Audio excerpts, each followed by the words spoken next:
வணக்கம் மக்களே, நான் உங்கள் சித்ரா. நீங்கள் கேட்டுக்கொண்டிருப்பது நீ தீயா இல்லை தென்றலா அத்தியாயம் 55.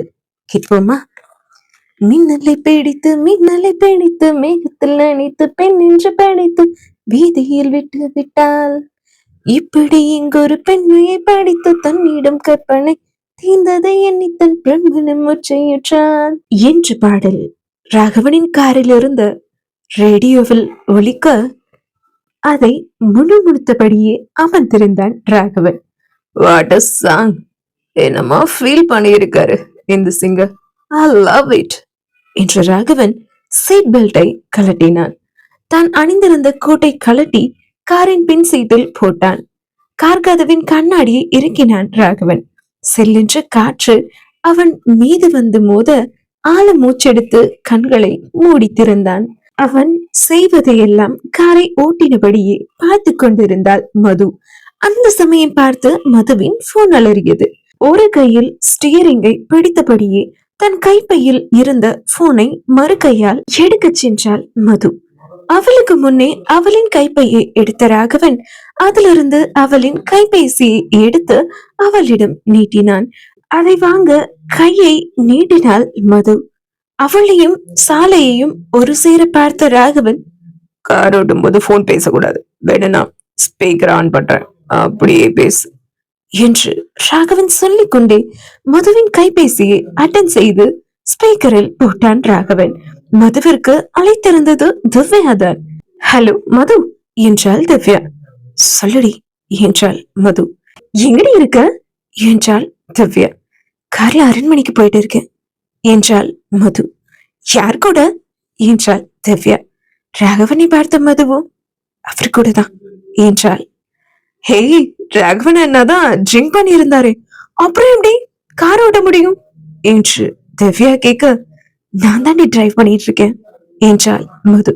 அது சரி, ஒரு ரேசர் கூடவே இருக்கும்போது அண்ணா எதுக்கு டிரைவ் பண்ணணும் என்று திவ்யா சொல்ல, திவ்யா என்றாள் மது. மது, ஃப்ரைடே என்னன்னாலும் உனக்கு ஞாபகம் இருக்குல்ல என்று திவ்யா கேட்க, அதை கேட்டுக்கொண்டிருந்த மதுவும் ஞாபகம் இருக்குடி என்றார்.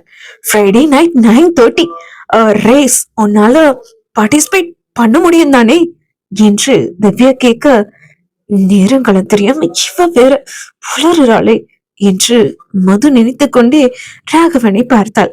அவனோ கண்கள் சொருக போனை கையில் பிடித்தபடியே அமர்ந்திருந்தான். திவ்யா, நான் அப்புறம் பேசுறேனே என்றாள் மது. அது இல்லடி, அன்னைக்குதான் உனக்கும் அந்த நெட்டையனுக்கும் என்கேஜ்மெண்ட், அந்த லதா சொல்லிருக்காங்களே, பேசாம உனக்கு இந்த என்கேஜ்மெண்ட்ல விருப்பம் இல்லைன்னு லதா ஆண்டி கிட்ட சொல்லிரேண்டி.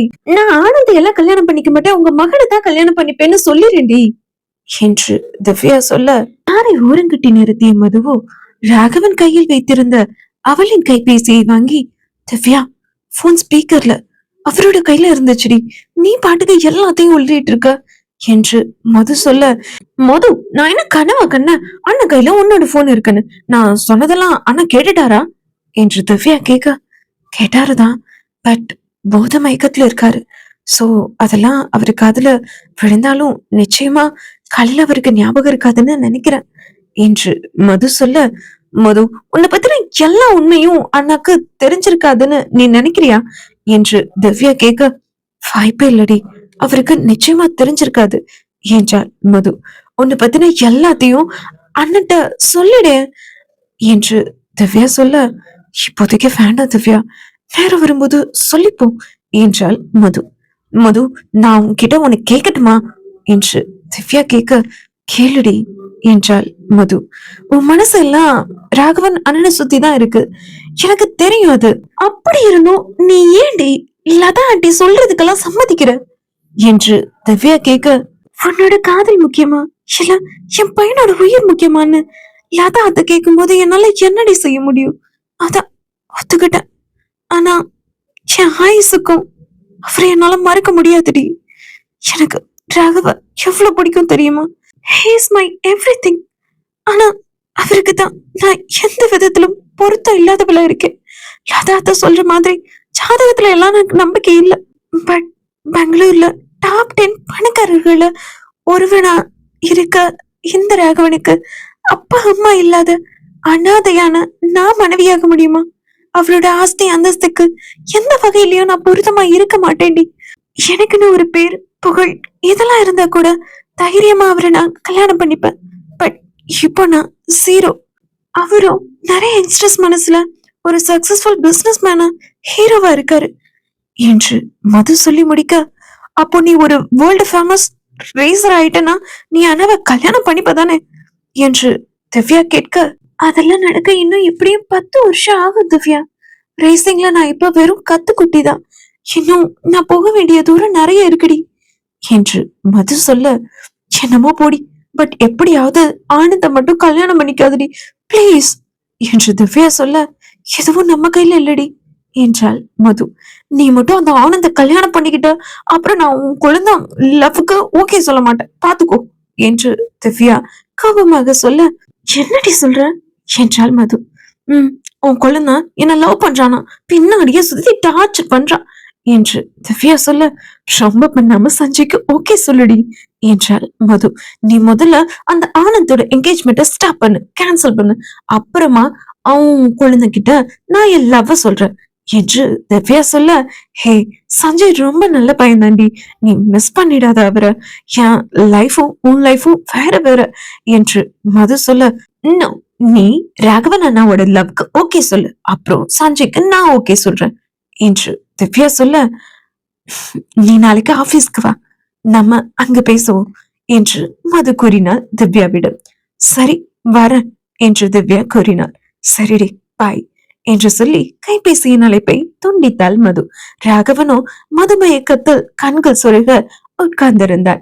மதுவுக்கு கார் ரேசர் ஆக வேண்டும் என்பது கனவு. சிறு வயதிலிருந்து அவளுக்கு கார் ஓட்டுவது என்றால் மிகவும் பிடிக்கும். மதுவின் தாயும் தந்தையும் ஒரு விபத்தில் இறந்து விட்டனர். அவர்கள் இறந்தது ஒரு கார் விபத்தில். கார் விபத்தில் மதுவின் தாயும் தந்தையும் இறக்கும் போது மதுவின் அக்காவுக்கு 8 வயதும் மதுவுக்கு 5 வயதும் இருக்கும். மதுவின் தந்தை ஒரு கார் ரேசர். அவரிடம் இருந்து வந்ததுதான் மதுவுக்கு தான் கார் ரேசர் ஆக வேண்டும் என்ற ஆசை. மதுவின் தாயும் தந்தையும் இறந்த பிறகு யாருமின்றி அனாதையாய் நின்ற மதுவையும் அவளது அக்காவையும் அவளது உறவினர்கள் ஒரு அனாதை ஆசிரமத்தில் சேர்த்து விட்டனர்.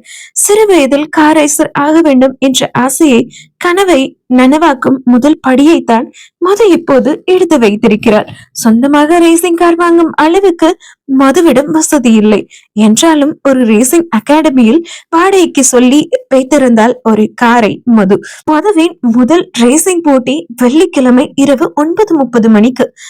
மது அந்த ரேசிங்கில் பங்கு பெறுவாளா என்பதை நாம் பொறுத்திருந்துதான் பார்க்க வேண்டும். தன் கைபேசியை தன் கைப்பைக்குள் வைத்த மது தன் முகத்தை அழுத்த துடைத்துக் கொண்டு, எப்படியாவது இந்த ரேசிங்ல நான் ஜெயிக்கணும் என்று தனக்கு தானே சொல்லிக் கொண்ட மது ராகவனை பார்த்தாள். மது, எனக்கு பசிக்குது, எதுவும் சாப்பிட்டு போலாம் என்று என்று ராகவன் சொல்ல, சாப்பிட்டு போலாம் என்று சொன்ன மது அவனின் பக்கம் சென்றாள். மது போதையில் இருந்த ராகவனின் மீசையையும் தாடியையும் தனது ஒரு கையால் மெதுவாக தொட்டு பார்த்த மது, உங்களை யாரு இப்படி குடிக்க சொன்னது? ஆள பாருங்க, நல்ல சண்டியர் மாதிரி. இந்த தாடியை எடுத்துட்டு திருமாண்டி படத்துல வர கமல் மாதிரி மீசைய முறுக்கி விட்டுட்டு வெள்ளை வேட்டி கட்டி நடந்து வந்தீங்கன்னா எப்படி இருக்கும் தெரியுமா?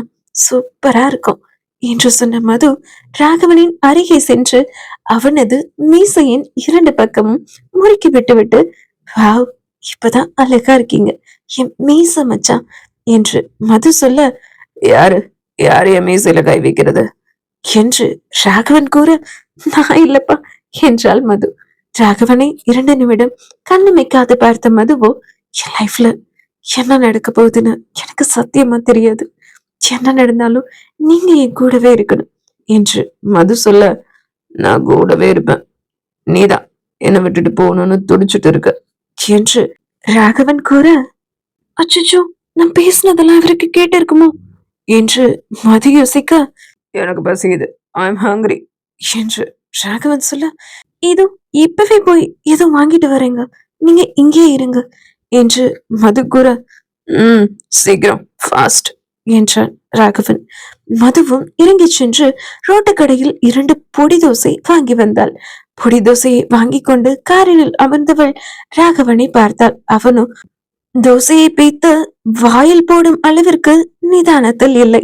அதனால் தோசையை எடுத்து மதுவை ராகவனுக்கு ஊட்டிவிட்டாள். தோசையை 2 வாய் வாங்கிய ராகவனோ, வாவ், செம்ம டேஸ்டா இருக்கு. எந்த 5 ஸ்டார் ஹோட்டல்ல இருந்து வாங்கினது என்றான் ராகவன். 5 ஸ்டார் ஹோட்டல்ல இருந்து தான் வாங்கினது. ஆனா அந்த 5 ஸ்டார் ஹோட்டல் ரோட்டு மேல இருக்கு என்று கூறினாள் மது. ஒரு தோசையை முழுதாய் சாப்பிட்ட ராகவன், எனக்கு போதும் என்றான். இன்னும் ஒரு தோசை தான் இருக்கு, சாப்பிடுங்க ப்ளீஸ் என்று மது கூற, எனக்கு போதும்னா போதும் என்று ராகவன் மதுவின் கையில் இருந்த தட்டை வாங்கியவன், நீர் சாப்பிடல தானே, சாப்பிடு என்று தட்டில் இருந்த தோசையை பித்து மதுவின் இதழருகே கொண்டு சென்றான். அவளும் அவனை பார்த்தபடியே இதழ் பிரித்து தோசையை வாங்கினாள். ராகவன் எந்த நிலையில் இருந்தாலும் மதுவை மறப்பதில்லை. அதை உணர்ந்த அவளோ கண்களில் நீர் பெருக அவனையே பார்த்து கொண்டு அவன் ஊட்டும் தோசையை இதழ் பிரித்து வாங்கி கொண்டிருந்தாள்.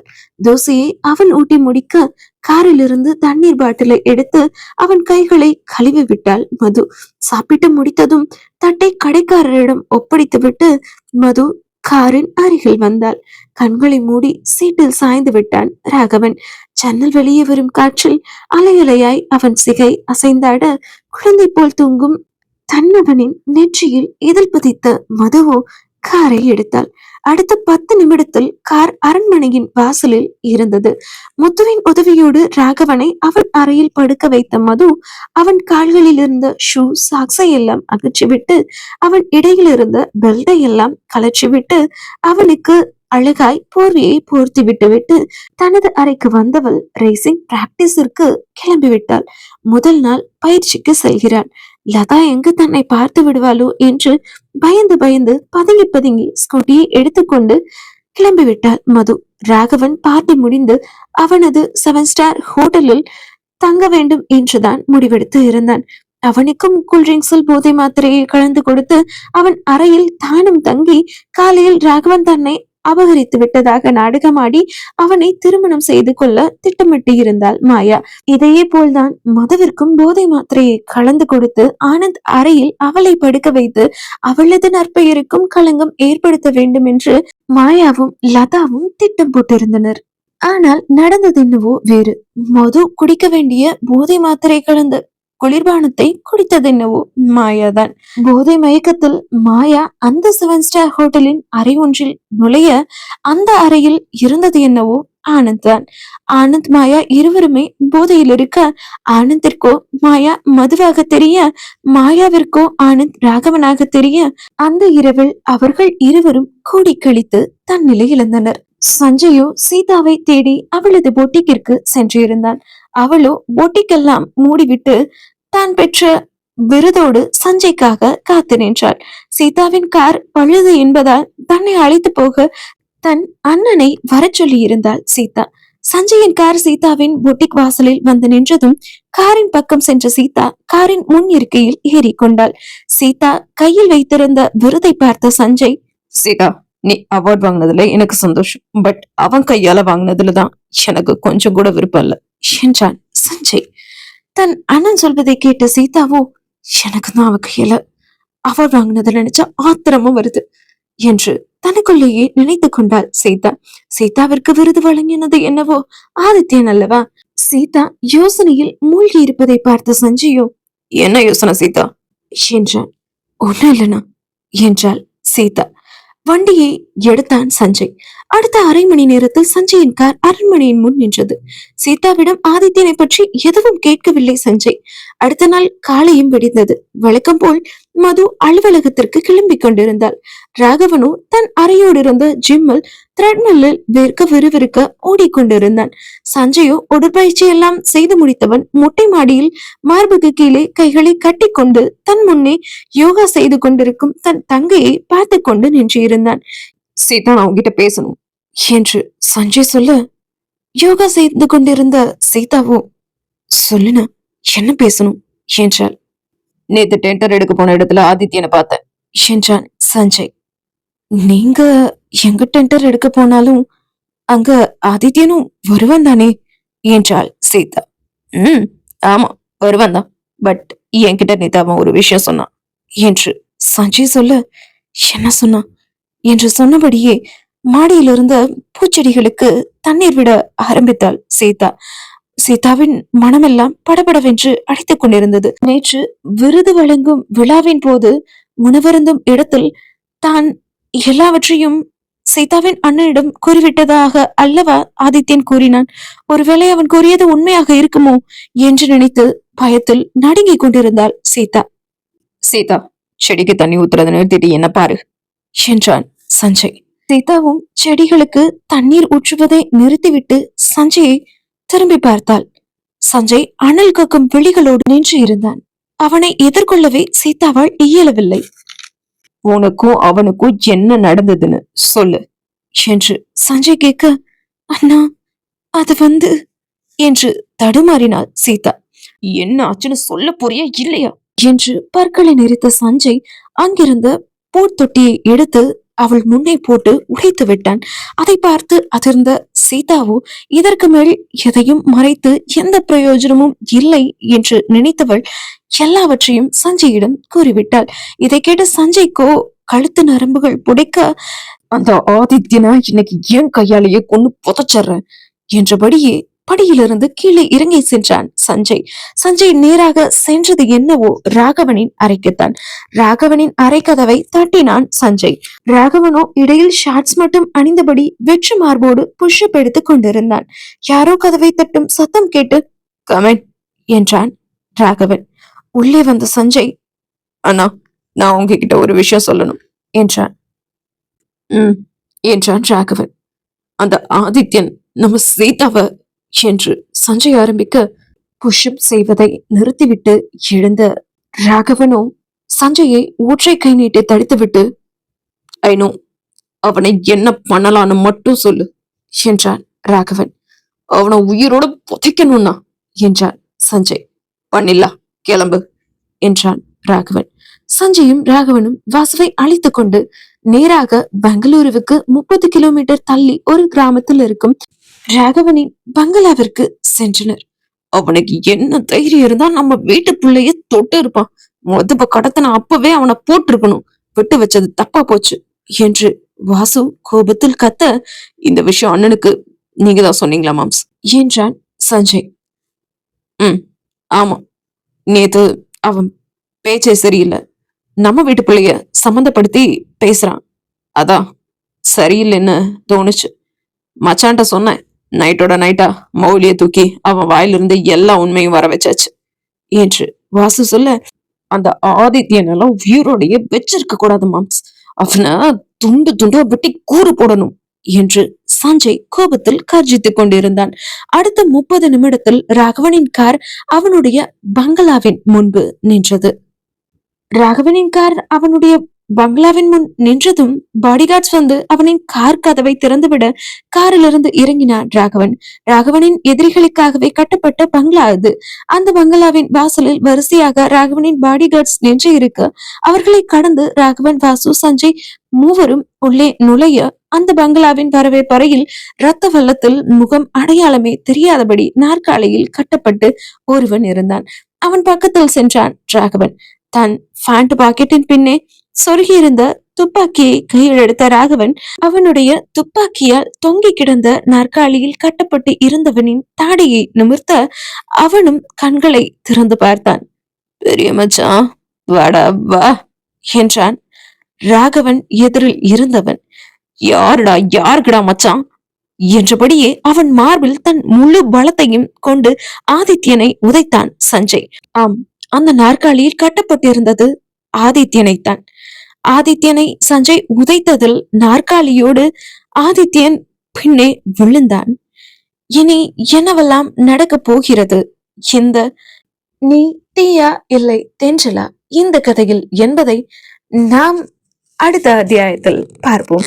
நன்றி மக்களே. கதை பிடிச்சிருந்தா மறக்காம லைக் பண்ணிட்டு கதை எப்படி இருக்குன்னு கமெண்ட்லயும் சொல்லிடுங்க.